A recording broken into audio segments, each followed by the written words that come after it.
Bienvenue à ceux qui ont bravé le matin, se lever. C'est tôt. On va commencer par un mot de prière. Père Céleste, dirige-nous dans ta parole aujourd'hui, dirige nos cœurs vers toi. C'est toi notre raison d'être, Seigneur, et tout ce beau monde, c'est pas à propos de nous, mais à propos de toi, ta gloire, que tu veux partager, Seigneur, avec tes enfants. On est tellement reconnaissants. Aide-nous à te voir dans les petites choses, Seigneur, comme dans les grandes. Parce que tu es présent dans nos vies et tu agis. On est reconnaissant. Dans le nom de Jésus qu'on veut te prier. Amen. Fait que, oups, j'ai perdu mon écran. En tout cas, aujourd'hui, on va parler de la théorie de l'évolution théistique. Puis on va regarder une des façons d'interpréter la Genèse, qui est l'hypothèse du cadre, ou en anglais, c'est framework hypothesis. C'est ce qu'on va regarder aujourd'hui. Ah, merci. Merci, les gars. Juste un petit récapitulatif rapide. Hein, on a dans un tableau à deux axes le créationniste terre jeune, où ce que les gens croient que Dieu a créé, puis il a créé la terre récemment. On a vu le contraire de ça, complètement à l'opposé, ce serait l'athéisme, où les choses ont évolué, 100% évolué, puis ça fait des milliards d'années que c'est là. On a parlé de la théorie de l'intervalle ou du gap, où ils vont parler d'une création. Dieu a créé, sauf qu'il y a un espace de temps entre Genèse 1.1 et Genèse 1.2. L'espace de temps est indéterminé, fait que ça peut accommoder des millions, des milliards d'années ou non. Ils disent que la parole n'en parle pas, mais il y a un espace de temps. C'est le créationnisme progressif des Age, où ce qu'ils vont parler plutôt de, oui, Dieu a créé, sauf que les jours de la création, c'est des longues périodes de temps, des époques où ce que Dieu intervenait pour faire bouger les choses. Puis comme ça, étendu sa création, son processus créatif sur plusieurs centaines de millions d'années. Puis aujourd'hui, ce qu'on va voir, c'est l'évolution théistique. Ils vont croire que les choses ont évolué. Ça a carrément là, évolué. Fait que la Terre est vieille, mais Dieu il a quand même initié le départ. Fait que c'est comme lui qui a parti tout ça. Fait que c'est pas arrivé par hasard tout seul. Dieu a initié, mais après ça, il a laissé les choses évoluer. Fait que ça, c'est le côté évolution théistique. On ne va pas regarder les sources scientifiques là, pour parler d'évolution. J'ai déjà des présentations là-dessus. Si vous voulez regarder le côté scientifique, là, il y a des gens avec des doctorats là, dans ces différentes places-là. Ils font de la recherche. Answers and Genesis, Creation Ministry International, Institute for Creation Research. L'Association Création Science, on ne fait pas de la recherche, mais on a des choses en français quand même, là, pour ceux qui ont un petit peu plus de misère avec l'anglais. C'est des scientifiques créationnistes. Fait qu'eux, ils font même de la science, puis ils regardent le monde. Puis qu'est-ce qu'on voit avec l'idée qu'il y a un designer en arrière de ça. Ça n'a pas apparu par hasard. Puis c'est comme ça qu'ils font de la science.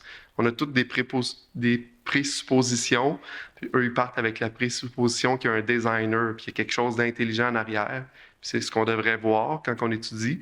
Les gens qui croient à l'évolution croient qu'il n'y a pas de design, c'est le hasard, c'est le fruit de la chance, fait qu'on ne devrait pas voir de design dans qu'est-ce qu'on regarde.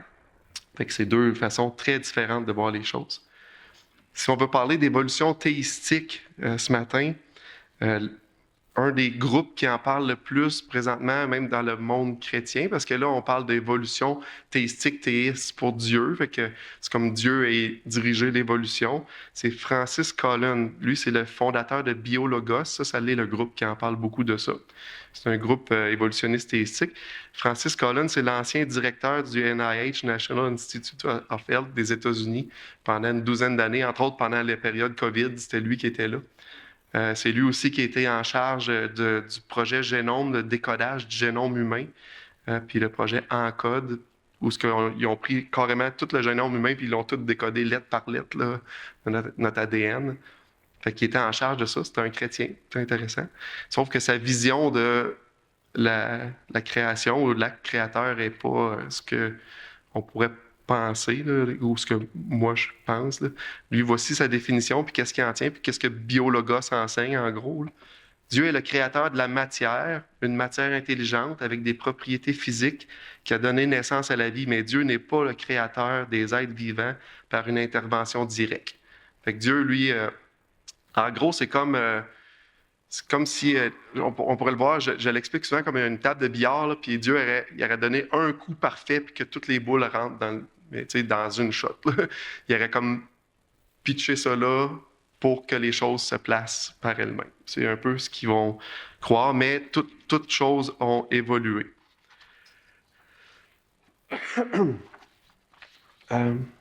Comme toutes les formes d'interprétation, après ça, on va regarder un petit peu plus comment ils interprètent la Genèse, mais comme toutes les formes d'interprétation comme l'évolution théistique, mais il y a une grande gamme là, de gens. Là.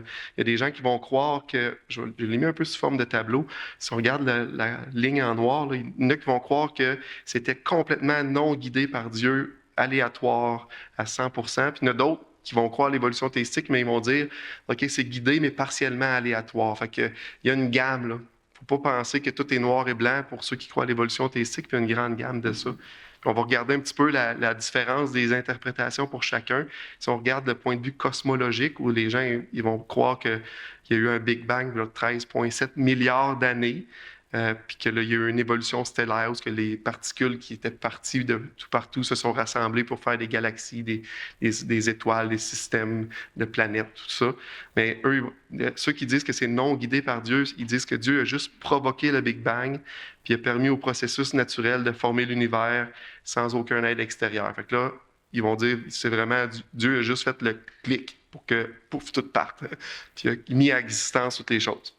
Ceux qui vont dire que c'est partiellement guidé vont dire que oui, Dieu a créé, mais il a aussi créé les lois de l'univers, toutes les lois gravitationnelles, les constantes, puis il a guidé le processus pour que ça puisse se faire, pour que les galaxies puissent se former, pour que les étoiles puissent se former. Fait que comme une gamme là, entre eux autres, ils s'entendent pas tous. Là. C'est un peu normal. Puis, au point de vue géologique, mais là, la Terre serait apparue il y a 4,5 milliards d'années, où ce que la poussière puis tout ce qu'il y avait autour de notre système solaire s'est rassemblé pour faire le Soleil. Puis là, tu as eu le Soleil, puis là, le système planétaire qui s'est fait autour de 4,5 milliards d'années. Puis si on continue au niveau de la géologie, eux, ils vont croire qu'il n'y a pas eu de déluge. Hein? Fait que Dieu aurait permis à la Terre de se former progressivement par des processus naturels non guidés, puis il n'y aurait jamais eu de déluge. Puis ceux qui vont dire que c'est guidé par Dieu, mais là, Dieu, il guide constamment le processus qui forme la planète. Puis c'est lui, il n'y aurait pas eu aussi de déluge. Peu importe qu'est-ce que les évolutionnistes voient, il n'y a pas de déluge, ça se peut pas dans leur conception.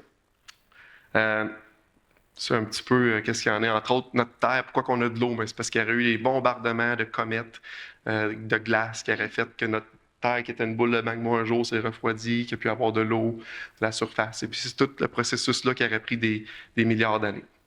Du côté biologique, maintenant, qu'on parle de l'origine de la vie, des nouvelles espèces, puis qui auraient évolué avec le temps, bien, ceux qui croient que c'est un processus non guidé vont dire que Dieu a permis à la vie de se former progressivement par des processus naturels non guidés. Là, on parle carrément de l'évolution. Fait qu'il n'y avait rien de vivant. Tout d'un coup, la vie serait apparue par hasard, puis avec le temps, elle aurait évolué avec des mutations qui se seraient accumulées, puis qui aurait fait qu'un jour, on serait parti de quelque chose qui ressemble à une bactérie à un être humain. Ceux qui vont croire que Dieu a dirigé partiellement, bien, ils vont dire que certaines formes de vie ou certaines caractéristiques, Dieu a intervenu là, à différents stades de l'évolution, entre autres, pour que la vie apparaisse. Souvent, ils vont dire, ah, ben là, vu qu'on n'a pas aucune raison scientifique pour montrer que la vie aurait pu apparaître tout seul, ben là, ils vont dire, Dieu a intervenu pour que la vie apparaisse. Dieu a intervenu pour différents stades de vie parce qu'ils ne voient pas de moyen scientifique de passer d'un à l'autre. Là, ils disent que Dieu a intervenu dans ces cas-là. Fait que ce serait partiellement guidé, mais le reste du temps, l'évolution aurait simplement agi. Plusieurs croyants, ils vont, même des pasteurs très connus, ils vont avoir cette vision-là du monde. Fait que c'est pas une vision anecdotique, même c'est de plus en plus populaire. La plupart même des universités chrétiennes vont tendre vers l'évolution théistique aujourd'hui. Là, je vais donner des noms, peut-être que vous ne les connaissez pas. Moi, dans mes lectures, je les croise régulièrement. Bruce Waltke, Tim Keller, ceux-là, souvent, on entend plus. Ils croient à ça. Peter Haynes, Joel Hunter, Os Guinness, N.T. Wright. C'est tous des gens qui ont cette vision-là des choses. Quand on a cette vision-là, évolution théistique, faut vite comprendre que quand ils regardent la Genèse 1, ils ne peuvent pas la prendre littérale. Fait que eux, Genèse 1, 1, 2, jusqu'à 11 même, là, avec Babel, tout ça, ce serait un texte qu'il ne faut pas prendre littéral. À ce niveau-là, c'est un texte qui va avoir d'autres interprétations possibles. Puis Dieu, il n'est pas intervenu directement dans la création vu qu'il croit que ça allait évoluer avec le temps, il n'est pas intervenu directement. Moi, ça me cause des problèmes, entre autres, quand je vois dans la parole. Isaïe 45, on va tourner là, ensemble. Isaïe 45, verset 12. Parce que selon la théorie de l'évolution théistique, c'est le hasard puis le temps qui a amené les choses à avancer. Il faut le voir comme ça. Dieu n'est pas intervenu. Genèse 1, c'est pas littéral. Fait que quand on lit des passages comme Isaïe 45, 12, où c'est écrit « C'est moi », puis là c'est l'Éternel qui parle, « C'est moi qui ai fait la terre et qui sur elle ai créé l'homme. C'est moi, ce sont mes mains qui ont déployé les cieux. C'est moi qui ai disposé toute leur armée. » Leur armée, c'est les étoiles. Dieu, il parle à Isaïe, puis il dit « C'est moi. C'est moi qui l'ai fait. » Fait que là, ça me semble que ça vient en contradiction avec l'idée que c'était aléatoire, puis que Dieu aurait juste poussé au début, là, juste fait le bang, là, pour qu'il aurait dirigé le reste. Puis l'autre point aussi que moi, il me revient constamment en tête quand je vois cette position-là, c'est dans Romains 1. On va tourner Romains 1, versets 18 à 20. Parce que c'est le test que Paul donne face à des gens incrédules, puis il dit, dans ce test-là, vous avez qu'à regarder la nature, vous allez voir le créateur, vous allez voir le designer en arrière. Si on croit que les choses ont avancé tout seul, puis il n'y avait pas de designer, il n'y avait pas d'intelligence en arrière de tout ce qui a été fait, comme l'évolution théistique dit, en fait, que les choses ont juste évolué par évolution, par chance, par un processus aléatoire, mais on ne devrait pas le voir, ce designer-là, puis ça va contraire à ce que Paul nous dit. La colère de Dieu se révèle du ciel, on est au verset 18, contre toute impiété, toute injustice des hommes qui retiennent injustement la vérité captive. Là, Dieu, il est en colère contre quelque chose, contre un mensonge, quelque chose qui retient la vérité. Car ce qu'on peut connaître de Dieu est manifeste pour eux, Dieu leur ayant fait connaître. En effet, les perfections invisibles de Dieu, sa puissance éternelle et sa divinité se voient comme à l'œil nu depuis la création du monde. Quand on les considère dans ses ouvrages, ils sont donc inexcusables. Dieu est en colère parce que les gens ne vont pas reconnaître sa perfection dans sa création, dans ce qui est là, qui est visible aux yeux. Il y a une intelligence en arrière de ce qu'on voit. Puis, c'est ça. Si on veut embarquer dans l'idée de l'évolution théistique, il faut rejeter cette partie-là de design. Il n'y a pas eu de volonté divine de déployer activement dans la création, mais les choses auraient évolué. Je vois un grand danger là. Aussi, Dieu n'est pas responsable, dans le fond, dans cette façon de voir des choses-là. Si on regarde aujourd'hui la nature puis qu'est-ce qu'on voit, mais Dieu n'est pas responsable directement de ça parce que c'est un processus aléatoire qui est avancé, qui a créé cela. Fait que sa volonté n'est pas impliquée directement. Il a laissé les choses aller puis au gré du temps, puis ça aurait pu prendre 1 milliard ou 10 milliards d'années. Dieu n'intervenait pas, il laissait ça aller. Il y a comme ça enlève un peu son contrôle versus ce qu'on voyait dans Isaïe. C'est moi qui ai fait, c'est moi qui ai mis l'homme, c'est moi qui ai déployé les cieux, qui ai mis les étoiles, dans le fond, les armées, qui les a déployées dans le sens, je les ai pitchés un petit peu. C'est différent. Puis aussi, ça veut dire que Dieu aurait laissé le mal naturel former le monde. On parle... Dans le fond, si on croit à l'évolution, on parle de l'idée de la survie du plus fort, on parle de mutation, fait que c'est des mutations où ce que des organismes auraient souffert de différentes maladies, puis tout le temps qu'on trouve la bonne combinaison, puis fait que Dieu aurait utilisé ce moyen-là pour un jour amener l'homme. Fait que Dieu aurait utilisé le mal naturel pour amener l'homme à existence. Les maladies qu'aujourd'hui on dit nocives, les cataclysmes environnementaux, l'idée de la survie du plus fort. Fait que le premier humain, il aurait suivi cette logique-là, égoïste de la survie du plus fort, de la nature qui avance selon son gré. Fait que le premier humain, il n'aurait jamais eu une nature innocente, juste puis saine, sainte. Le premier humain, il aurait, le premier homme singe, il aurait essayé de passer ses gènes, il aurait poussé ça dans la nature. Fait que, il n'y aurait pas jamais eu un être humain sans péché créé au départ. Puis le seul humain comme ça aurait été Jésus beaucoup plus tard dans l'histoire. Fait que c'est toutes des choses qu'il faut réaliser. Hein, si on dit que c'est un processus aléatoire, ça l'amène même à ça. Puis si les gens disent, bon, OK, mais Dieu, il a guidé un peu. Puis là, on veut mettre de l'eau dans notre vin, puis on dit, OK, je veux croire à l'évolution, mais avec Dieu qui guide. Mais ça devient un paradoxe. Je ne sais pas si on réfléchit un petit peu à ça. C'est que Dieu aurait utilisé un processus aléatoire, puis il l'aurait guidé. Fait qu'il aurait laissé aux gens l'idée que tout s'est fait tout seul, mais en fait, lui, il jouait dans les cordes en arrière. Mais c'est un petit peu trompeur. Est-ce que Dieu il est trompeur? Fait qu'il faut aussi jongler avec ça. Puis là, je dis pas que des gens ne peuvent pas arriver à ce raisonnement-là puis croire à ça, puis c'est correct, là. Mon but, c'est juste de présenter les problématiques que ça peut soulever. Fait que moi, je vois un paradoxe si les gens ils vont dire « Ah, c'est partiellement aléatoire, c'est guidé un petit peu par Dieu », mais tu prends un processus qui n'est pas supposé d'être guidé, qu'il n'y a pas de but en arrière, l'évolution n'a pas de but à atteindre, c'est les choses qui vont par elles-mêmes tout seules. Puis là, on arriverait à l'homme, puis Dieu aurait tout le temps intervenu un petit peu. Je trouve que c'est un petit peu hypocrite pour le reste du monde qui ne voit pas Dieu là-dedans puis qui disent que c'est aléatoire. Donc, c'est différentes choses qu'on peut voir. Bon. Si j'avance un petit peu, OK, si on fait l'interprétation du récit de la création par l'évolutionniste théiste, ils vont prendre Genèse 1, jusqu'à Genèse 2, 3, mettons, le côté création de l'homme. Mais il y a deux façons de voir ça. Ils vont voir que ce récit-là, il est figuratif. C'est une image, c'est un peu une forme de poème semi-poétique. C'est une parabole comme Jésus fait pour sortir des vérités. Rien de plus. Il ne faut pas le prendre comme un texte littéral où c'est narratif, puis il compte une histoire, l'histoire de la création. Il faut le prendre comme une figure. Ça, c'est une façon de voir. Ou ils vont le voir de façon mythique. Ils vont regarder ce texte-là et vont dire ça, c'est un mythe, une légende qui a été écrit. Il ne faut pas non plus, encore une fois, le prendre de façon littérale.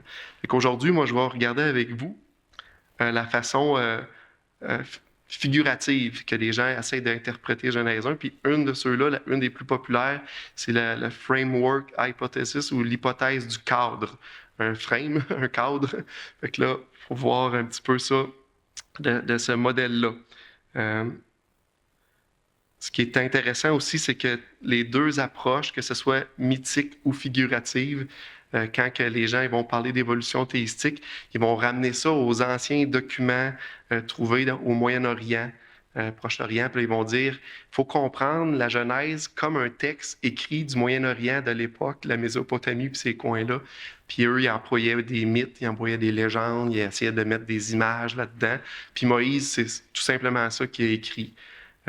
Ce qui est un petit peu, à mon sens, qui contredit un petit peu ce qu'on voit dans la parole, ou ce qu'on voit Jésus, puis les apôtres, puis les autres qui vont prendre ces textes-là, mais ils ne vont pas les traiter comme des mythes, ils vont toujours les traiter comme des faits pour apporter des doctrines. Fait que c'est quand même une façon différente de voir, puis ça sous-entend, puis les auteurs en parlent, ça sous-entend que vu que Jésus et les apôtres n'avaient pas la connaissance de ces textes anciens-là, de la Mésopotamie, là, plusieurs milliers d'années, eux dans la Judée, puis l'Israël de l'époque de Jésus, ben, ils pouvaient pas avoir, vu qu'ils n'avaient pas cette connaissance-là, ils ne pouvaient pas l'interpréter de façon figurative. Nous, maintenant, on a beaucoup plus de connaissances qu'eux, fait qu'on est capable d'arriver à une autre conclusion que Jésus et les autres auteurs du Nouveau Testament. Fait que l'interprétation du cadre, ça a été développé par un monsieur qui s'appelle Harry Noudzig, qui est un professeur à l'université de Utrecht aux Pays-Bas en 1924. Fait que c'est très récent. la façon figurative du cadre, là, c'est très, très, très récent. C'était pas beaucoup populaire quand lui l'a sorti, mais peut-être que vous allez reconnaître ce nom-là, Meredith Kline. C'est un érudit réformé dans nos années encore là, beaucoup plus proche, en 1958, qui lui a ramené ça sur le plancher, l'idée de l'hypothèse du cadre ou l'idée figurative de Genèse. Puis là, euh, je, je m'étais pris une note. Je trouve ça intéressant que ces deux façons de voir la Genèse ont tombé populaires dans les années où ce que là, il n'y avait pas une réponse satisfaisante biblique avec l'évolution. Puis que là, les gens voyaient la Genèse, ça marche pas, puis il n'y avait pas de réponse satisfaisante. La théorie du gap, comme on a vu, était rejetée par la plupart des gens. Certaines personnes y croyaient encore. La théorie de l'évolution, la création progressive aussi était pas mal rejetée par le monde scientifique, par les auteurs aussi théologiens. Fait que là, ils sont arrivés avec une nouvelle façon de voir pour adapter l'évolution dans les années, début des années 1900. Puis juste pour vous montrer comment est-ce que c'est pas un but caché, j'ai une citation de Meredith Kline dans son article qu'elle avait écrit pour remettre ça sur le plancher.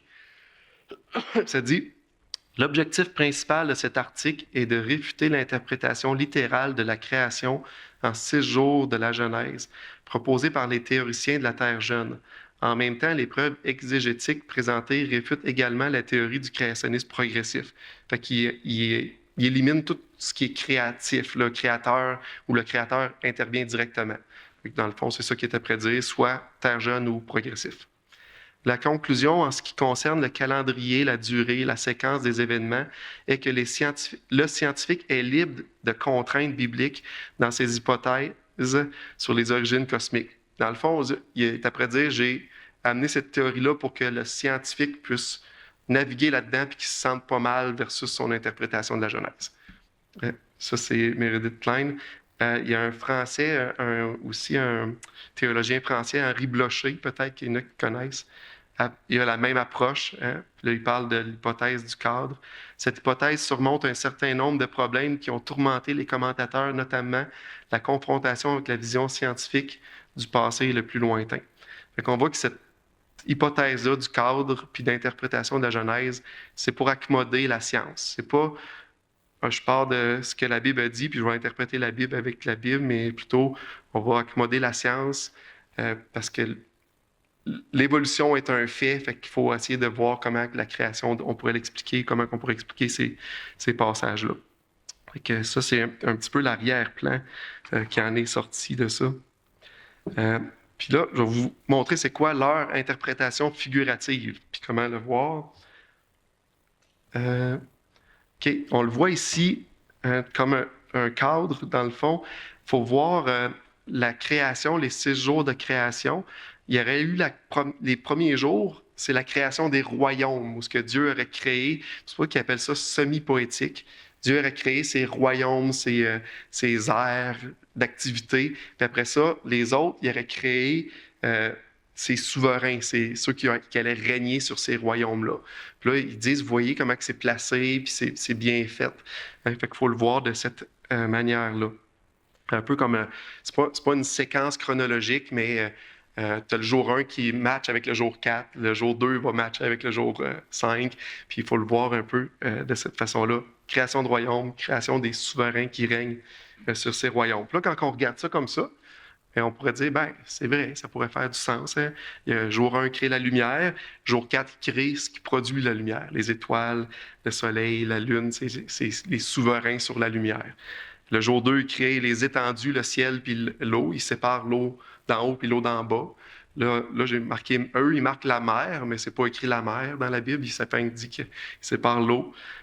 Puis le jour 5, il crée les créatures marines dans l'eau, puis les créatures qui volent dans le ciel. Fait qu'il a mis ceux qui allaient régner dans ces choses-là. Après ça, le 3e jour, c'est la terre, végétation. Puis là, il crée les animaux terrestres, puis l'homme. Fait que c'est un petit peu la façon qu'il voit. Quand ça parle qu'il y a eu un soir, un matin entre chaque jour, eux, ils voient ça plus comme une métaphore des temps divins, puis c'est pas quelque chose à prendre littéral. Fait que même, par contre, ce qui est intéressant pour eux, un jour, ça reste un jour de 24 heures. Il dit, l'auteur, il disait quand il parlait d'une journée, il parlait d'une journée de 24 heures, mais il ne faut pas le voir comme des 24 heures, il faut le voir figuratif. Il ne faut pas le voir comme ça. Fait que c'est un petit peu différent de le créationnisme progressif qui dit non, la journée n'est pas de 24 heures, mais il faut voir la séquence comme il faut. Fait que, tu sais, c'est un peu à l'inverse. On va le revoir tantôt. Plusieurs choses ne fonctionnent pas avec ça. Puis peut-être quand on fait le présenter comme ça, ça ne nous saute pas aux yeux. Mais plusieurs choses, entre autres, quand il dit l'étendue, le ciel et la mer, là, Dieu aurait créé ça, mais l'eau était déjà là au jour 1, le jour 1 de la création. Hein, l'esprit se mouvait au-dessus des eaux. Fait que l'eau était déjà là. Fait que, en partant, le jour 2, qui dit bon, il a créé l'air, puis il les a séparés, ben, ça marche plus ou moins. J'aimerais ça qu'on tourne dans Genèse 1, 14. On va voir le jour 4. Qu'est-ce que ça parle du jour 4?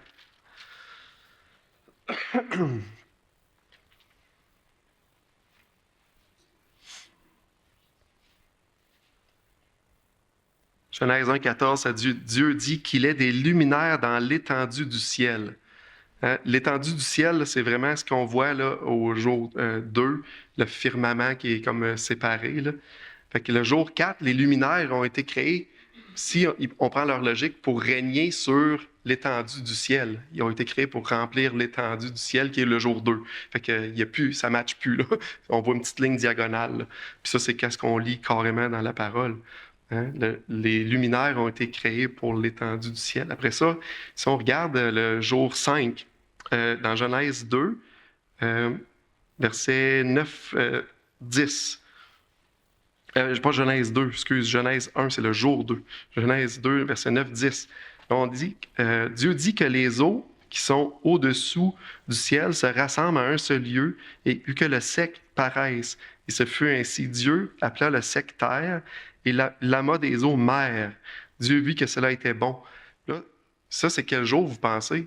C'est-tu le jour 2, comme ils mettent dans leur petit graphique? Si on continue à lire, là, on continue la séquence, on arrive au verset 13. Ainsi, il y a un soir, un matin, c'est là, puis le 3e jour. C'est le 3e jour que Dieu a créé la mer, qui est rassemblée. Puis là, quand il dit au jour 5 qu'il a mis les poissons là, dans la mer, mais dans le fond, ça ne matche pas, là, encore une fois, quand il dit les créatures marines, mais qui ont rempli l'étendue de la mer, mais la mer était créée le 3e jour, non pas le 2e jour, comme ils veulent que leur hypothèse fonctionne. Puis finalement, les animaux, bon, qui auraient été créés pour régner sur la terre, puis l'homme aurait été créé sur la terre, mais si on lit le texte, c'est clair que l'homme a été créé pas pour régner sur la terre, le côté sec, là, mais pour régner puis dominer sur toute la terre. Autant les oiseaux, les poissons, la mer, tout. C'est quand Dieu a placé l'homme là, il lui a donné la domination de l'entièreté de sa création. Pas seulement celle du jour 3. Fait que cette théorie-là, c'est sûr qu'on peut pousser l'interprétation qu'on veut si on veut qu'elle soit figurative, mais ça ne fonctionne pas si on prend le texte comme il est écrit là. Une autre chose aussi qui est intéressante, c'est la grammaire hébreu. Dans la grammaire hébreu du texte de Genèse 1.1, on appelle ça une vave consécutive. C'est une petite lettre qui enchaîne les phrases. Dans nos traductions, souvent, c'est traduit avec le mot « et ». En anglais, ça pourrait être ben ou n. Mais puis des fois, les auteurs le mettent dans la traduction, des fois, ils ne le mettent pas.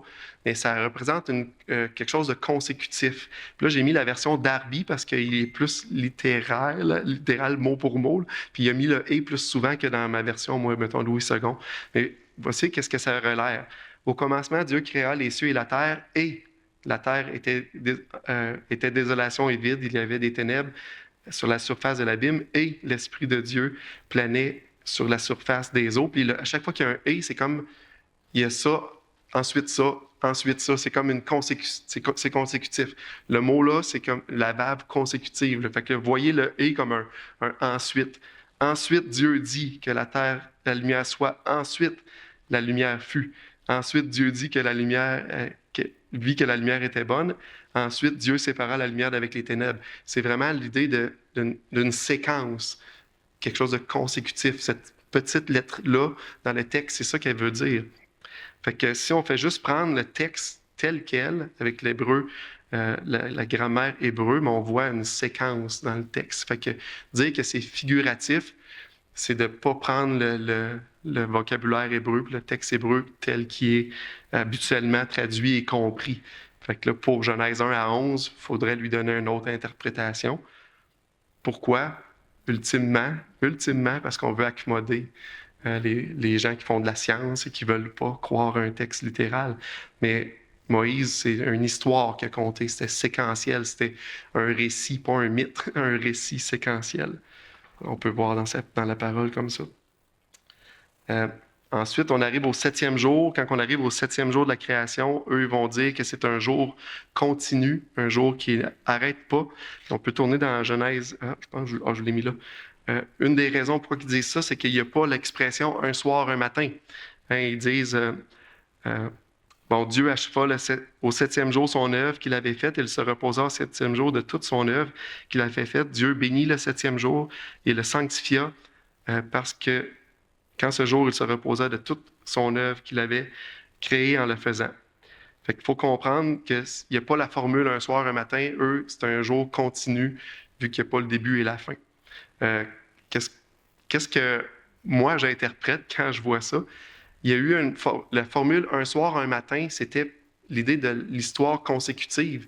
Puis ça commence un soir, un matin, il introduit le prochain jour. Un soir, un matin, ça l'introduit un prochain jour. Mais là, le 7e jour, y a-t-il un 8e jour à introduire? Il n'y a pas de 8e jour à introduire. L'expression devient inutile. Puis si on dit, il n'y a pas eu un soir, un matin, donc c'est une journée continue, mais il n'y a pas eu de matin non plus. Qui nous dit qu'elle existe, cette journée-là?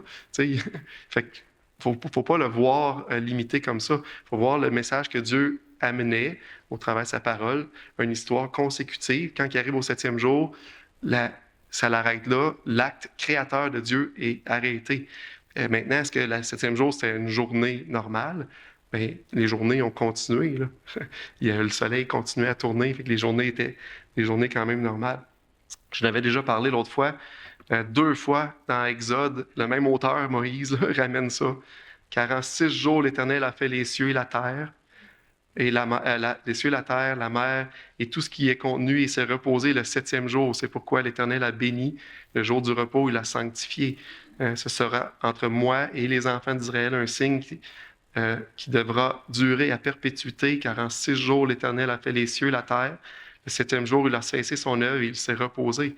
Hein? Encore une fois, c'est une journée. J'ai fait 6 jours littéral. Je me repose de mes œuvres créatives, les œuvres créatrices, le 7e jour. Puis ça dit que Dieu l'a béni. Il a béni le 7e jour. Si on avait un jour continu, bien, pas longtemps après, tu as la chute d'Adam et Ève, puis là, Dieu maudit. Ça fait bizarre un peu. Hein? Si ça aurait été un jour continu, ça aurait été une bénédiction continue, mais on voit bien que la terre a subi la malédiction du péché, puis il y a une malédiction là, pour l'homme, pour la femme, pour la nature, pour le serpent. Tout a été maudit. C'est pas un jour béni là, dans ce sens-là. C'est l'idée du repos, l'idée de l'arrêt de la création, parce que Dieu a tout achevé. Quand il a fini, même il dit « et c'est très bon ». Les autres fois, il dit « c'est bon, c'est bon, c'est bon ». Le 6e jour, voici, ça c'est très bon. Ça veut dire que c'est complet. Le premier jour, c'est pas que c'était pas bon, mais c'était pas complet encore. Là, tu arrives au 6e jour, c'est très bon. Là, il y a le 7e, je me repose. Les gens vont utiliser souvent Hébreux 4, je vais le lire avec vous. Pour nous qui avons cru, nous entrons dans le repos selon qu'il est dit. Je jurai dans ma colère, ils n'entreront pas dans mon repos. Il dit cela, quoique ses œuvres aient été achevées depuis la création du monde, car il a parlé quelque part ainsi du 7e jour. Dieu se reposa de toutes ses œuvres le 7e jour. Là, les gens ils disent, voyez, c'est un repos continu que nous, on va avoir. Donc, le 7e jour, c'était continu. Je pense qu'il faut voir des figures quand il y a des figures. Puis là, clairement, il y a une analogie. Là. Il a créé en 6 jours, on le voit. On voit dans la parole, on voit dans Genèse, dans Exode. Il s'est reposé le 7e de ses œuvres créatrices. Mais entre vous et moi, si on le prend littéral, vous, avez-vous fait des œuvres créatrices pendant 6 jours? Non, on n'a pas ce pouvoir-là du Créateur. C'est vraiment une image qu'il voulait nous donner qu'un jour, on va se reposer de nos œuvres. Mais ça ne veut aucunement dire que les jours qui étaient présentés avant, ce n'étaient pas des jours normaux de 24 heures. Fait que c'est juste une façon de voir. J'aurais aimé ça. Je vais repartir là-dessus le prochain coup. Regardez, c'est comment est-ce que Jésus et les auteurs du Nouveau Testament interprétaient la Genèse. Est-ce qu'ils l'interprétaient de façon figurative ou pas? Fait que, on partira de là le prochain coup. Puis après ça aussi, on va voir d'autres façons figuratives là, que les gens ont voulu expliquer la Genèse 1 en image ou en figure. Puis on va aussi voir comment est-ce qu'ils essayent de l'expliquer en mythe puis en légende. Puis pourquoi que ça fait pas de sens, le texte qu'il veut dire, ce qu'il veut dire. Fait que, ceux qui sont craqués, puis ça leur tente, c'est un livre de 1000 pages, j'ai passé au travers. Theistic Evolution, vraiment intéressant. The Genesis, Biblical Authority and the Age of the Earth. Ça, là, j'ai lu des chapitres, je n'ai pas lu au complet. Puis The Genesis Account, Theologic, Historical and Scientific Commentary. C'est des très bons livres écrits par ces gens-là. Ils ont des doctorats en sciences, entre autres, en théologie, puis ils en parlent un petit peu. Lui, c'est un petit peu plus complexe. Tu vois le côté scientifique, philosophique, puis théologique. Fait qu'il y a des gros chapitres sur chacun. Puis il démontre pourquoi que l'évolution théistique, ça fait juste pas de sens. Ça ne veut pas dire qu'il croit à lui-100% à une création d'une terre jeune. La plupart des gens qui ont écrit là-dedans, c'est le mouvement Intelligent Design, le dessin intelligent, puis eux, ils n'ont pas de position ferme là-dessus. Tu peux croire ce que tu veux, mais, ils ne croient pas à l'évolution théistique par rapport à l'âge de la Terre. Est-ce que j'ai des questions?